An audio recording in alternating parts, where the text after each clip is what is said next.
I'm going to be very brief here and say this whole situation is on me. I feel terrible for Jerod because I put him in an untenable situation. I know that he has all the tools as a head coach to be successful in this league. He just needed more time before taking the job. In the end, wait a minute. Wait. Wow. Okay. So let's before we keep going, we got to break this down.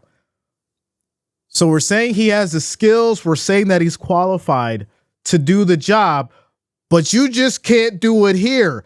You got it, Jerod. You can coach, but you just can't do it here. See, this is the problem that I have with this league, right? You have individuals like Robert Kraft, like Jerry Jones, who control so much of the narrative that they can come out and say this crazy crap. The man had one season to work with a terrible team. We're just going to call the Patriots what they are. They're a terrible team hoping to get things right. So we understand that what Jerod Mayo is coming into. So to sit up on this podium and say that the man has the coaching ability and has all this and that to get the job done, but then you fire him after the first season, let me just slow down. Let me slow down. I was about to go deep into the bad. We gonna keep it going. This is crazy to me. We gonna keep it going. I'm a fan of this team first, and now I have to go out and find a coach who can get us back to the playoffs and hopefully championships. We're open for questions. Robert, just when was the decision made? In your mind, when was it that you felt you needed to let him go? This whole situation evolved, but I'd say over the last month, I went back and forth.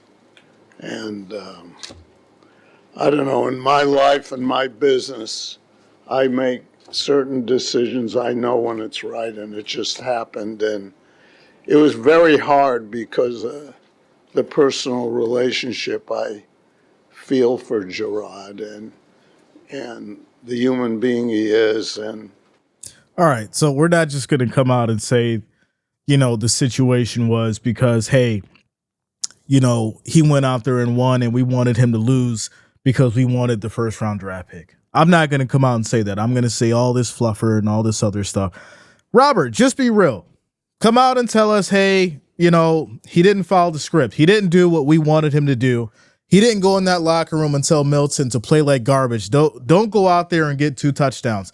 Don't go out there and get a touchdown, do a backflip, Milton. Don't go out there and play your best to try and get a win at the end of the season. So maybe that you can have an opportunity to go somewhere else or get a bigger check or show a team that you do have some talent and that maybe you could be a solid backup or even starting quarterback somewhere else. No, go out there and tank because we wanted to have the first round draft pick. Just say that, Kraft.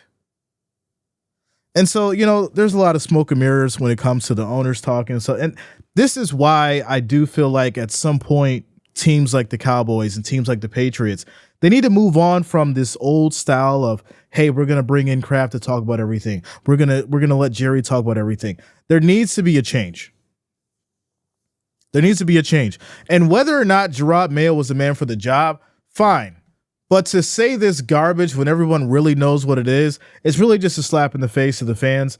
And so, other coaches who's going to come and look at this like, hey, well, why would I go to this place when I know that it's garbage over there and I'm not going to be given the opportunity to fix it or change things around because I'm just going to get fired after the first season anyways.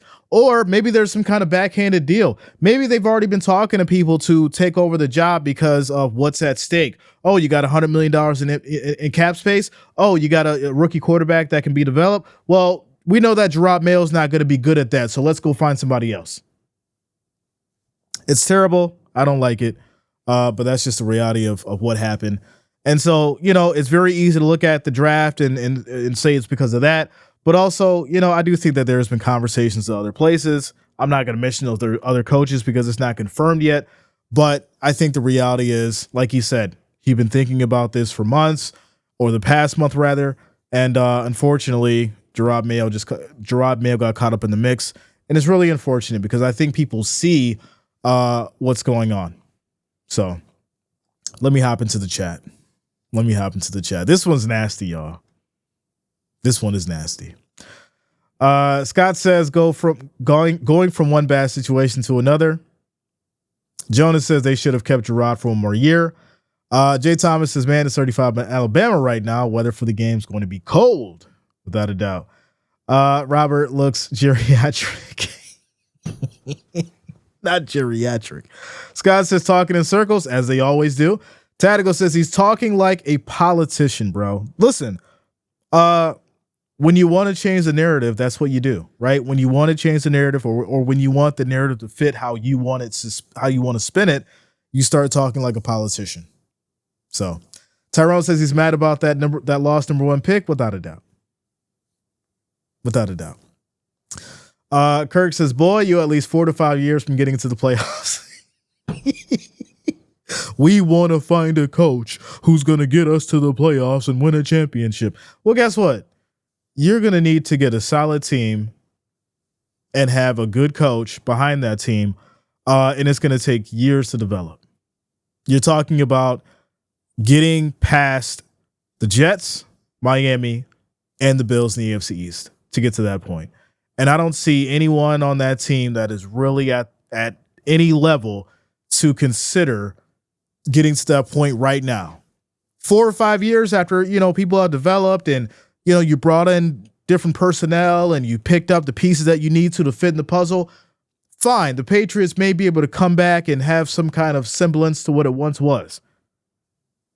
But I don't think you're ever going to find another Tom Brady. So maybe you'll need to settle for a coach who can, get things together and take time with him to help him get that team to the point.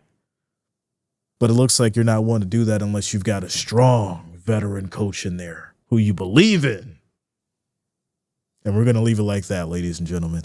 Let me hop into these comments before we get to the next story. This one's wild. It's wild. I don't like it. Vito says it was obvious the Bills were playing out the game to lose. They punted from the New England 35-yard line. They need that new oil.